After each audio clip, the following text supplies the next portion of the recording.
Hello friends, welcome back to our channel Vidya Pant. So friend, आज का जो हमारा टॉपिक रहेगा वो है एक्सरसाइज 1.4 का क्वेश्चन नंबर 1। सो दोस्तों, इससे पहले मैं आपको कहना चाहूँगी कि जिन्हें हमारी वीडियोस बहुत ही पसंद आ रही हैं वो काइंडली हमारे चैनल को लाइक, शेयर, कमेंट करना ना भूलिएगा। और जिन्हें चाहिए कि नई वीडियोस अपडेट होके उनके पास आती रहें वो काइंडली हमारे चैनल को सब्सक्राइब ज़रूर कर लें। तो चलिए चलते हैं अपने टॉपिक की तरफ। Question number 1। क्वेश्चन नंबर 1 में हमने क्या करना है, वो कह रहा है कि हमने लॉन्ग डिवीजन परफॉर्म करे बिना भी जो कुछ यहाँ पे हमारे पास नंबर्स गिवन है ये है रैशनल नंबर्स। तो रैशनल नंबर्स में लॉन्ग डिवीजन हमने नहीं परफॉर्म करनी है। लॉन्ग डिवीजन मींस ये वाली डिवीजन जो हम अपनी बेसिक क्लासेस से पढ़ते हुए आ रहे हैं, इस तरह की डिवीजन हमने नहीं परफॉर्म करनी है। तो इसको ना परफॉर्म करे बिना हमने बताना कि ये जो रैशनल नंबर्स हैं ये फ्रेंड्स ये टर्मिनेटिंग डेसिमल एक्सपेंशन है या फिर non terminating repeating decimal expansion है। तो इसको बताने के लिए हमने इससे जो प्रीवियस वीडियो थी रैशनल नंबर्स पे, वहाँ पे हमने डिस्कस किया था कि हम किस तरीके से बताते हैं कि ये टर्मिनेटिंग है या नॉन टर्मिनेटिंग है। तो चलिए यहाँ पर सीखते हैं पहले कैसे करेंगे।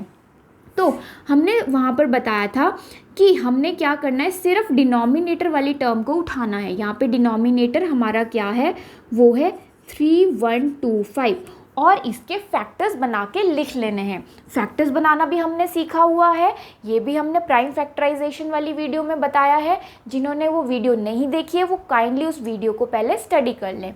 तो चलिए इसके जब मैं फैक्टर्स बनाऊंगी तो वो बनेंगे 5 × 5 × 5 × 5 × 5 दैट इज इक्वल टू 3125।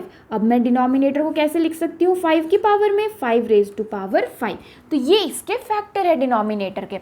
अब हमने बताया था कि नॉन टर्मिनेटिंग या टर्मिनेटिंग डेसिमल एक्सपेंशन बताने के लिए क्या होता है कि जिसके जो डिनोमिनेटर है वहाँ पर अगर 2 की पावर आ जाए, 2 की पावर n, या फिर आ जाए 5 की पावर, या आ जाए 2 की पावर n इंटू 5 की पावर m, तो ये चीज़ अगर डिनोमिनेटर में आ जाती है फैक्टर्स में तो वो क्या होता है फ्रेंड्स, वो होता है टर्मिनेटिंग डेसिमल एक्सपेंशन। और अगर इसके अलावा कुछ और नंबर साथ में आ जाएंगे तो वो हो जाएगा non terminating repeating decimal expansion. तो आई थिंक यहाँ से क्लियर हो गया होगा। अब हमारे पास यहाँ पे क्या आ गया है, 5 रेज़ टू पावर m की फॉर्म में डिनोमिनेटर आया है। So we can write here that d is in the form of 5 raised to power m. So therefore it is a terminating decimal expansion. Terminating decimal expansion. So friends यहाँ से आपके पास clear हो गया होगा कि हमारा टर्मिनेटिंग डेसिमल एक्सपेंशन क्या होता है, नॉन टर्मिनेटिंग क्या होता है। इसी तरीके से अब हम चलते हैं अपने सेकंड पार्ट की तरफ। तो सेकंड पार्ट में हमारे पास क्या है 17/8। इसमें भी हम डिनोमिनेटर को उठाएंगे, डिनोमिनेटर यहाँ पर है 8। अब 8 के फैक्टर्स हम बना सकते हैं, क्या बन सकते हैं इसके factors, 2 × 2 × 2 that is equal to 8। और हम इसको कैसे लिख सकते हैं 2 की पावर 3।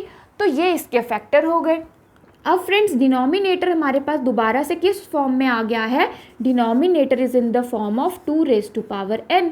सो देयरफॉर ये क्या है, therefore it is a terminating, क्या है ये, टर्मिनेटिंग डेसिमल एक्सपेंशन है। अब चलते हैं तीसरे क्वेश्चन की तरफ। इसमें अब दोबारा से हमने डिनोमिनेटर को लिया तो वो क्या है 455। अब आप इसके फैक्टर्स बना लीजिए। इसके फैक्टर्स क्या बनेंगे, 5 × 7 × 13 दैट इज इक्वल टू 455।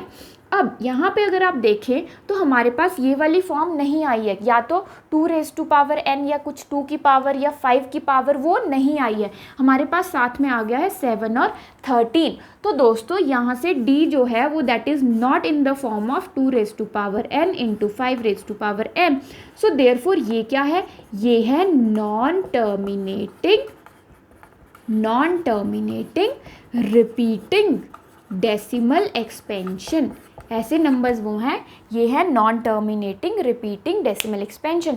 तो अब डिफरेंस क्लियर हो गया होगा आपको टर्मिनेटिंग और नॉन टर्मिनेटिंग में। तो चलिए अगले क्वेश्चन की तरफ चलते हैं। 15/1600, दोबारा से डिनोमिनेटर को उठाइए विदाउट परफॉर्मिंग लॉन्ग डिवीजन, हम इसके फैक्टर्स लिखते हैं। तो 1600 के फैक्टर्स क्या होंगे फ्रेंड्स, वो होंगे हमारे 2⁶ इंटू 5 की पावर 2। तो अब देखिए ये किस फॉर्म में आ गया है हमारे पास, ये आ गया है D is in the form of 2⁻n into 5⁻m। So therefore ये क्या है, अब आप ये बता सकते हैं कि ये क्या है, टर्मिनेटिंग डेसिमल एक्सपेंशन। सिमिलरली यहाँ पे भी हमने वैसे ही करना है फ्रेंड्स, ये वाला क्वेश्चन भी और ये वाला। चलिए फटाफट से कर लेते हैं। डी को उठाते हैं, डी है 343। सबको पता होगा 343 किसका क्यूब होता है, आप करके देखिए, ये होता है 7 का cube. 7 cube is equal to 343। So therefore d यहाँ पे 2⁻n इंटू 5⁻m की फॉर्म में नहीं है। सो देयरफॉर ये क्या है, ये हो गया अब हमारा सिमिलर वे में non terminating repeating decimal expansion. एक और लास्ट एग्जांपल ले लेते हैं हम। अब देखिए इसमें तो डायरेक्टली गिवन है डी की पावर क्या है, 2⁻³ इंटू 5⁻²। ये तो डायरेक्टली देख के हम बता सकते हैं कि डी किस फॉर्म में है, ये है 2⁻n इंटू 5⁻m की फॉर्म में। सो देयरफॉर ये क्या है हमारा, ये है terminating decimal expansion. So friends बाकी के जो पार्ट्स हैं, ये वाले जो बचे हैं हमारे पास लास्ट के 4 पार्ट्स, ये भी सिमिलर वे में सॉल्व हो जाएंगे। ये आपके लिए एक तरह का होमवर्क है, ये आप करिए और मुझे कमेंट में ज़रूर बताइएगा कि जिन्हें कोई प्रॉब्लम आ रही है, तो अगर आ रही है तो हम उनके लिए इसकी भी सल्यूशन करके दे देंगे। सो चलिए फ्रेंड्स आज के लिए इतना ही। Thank you.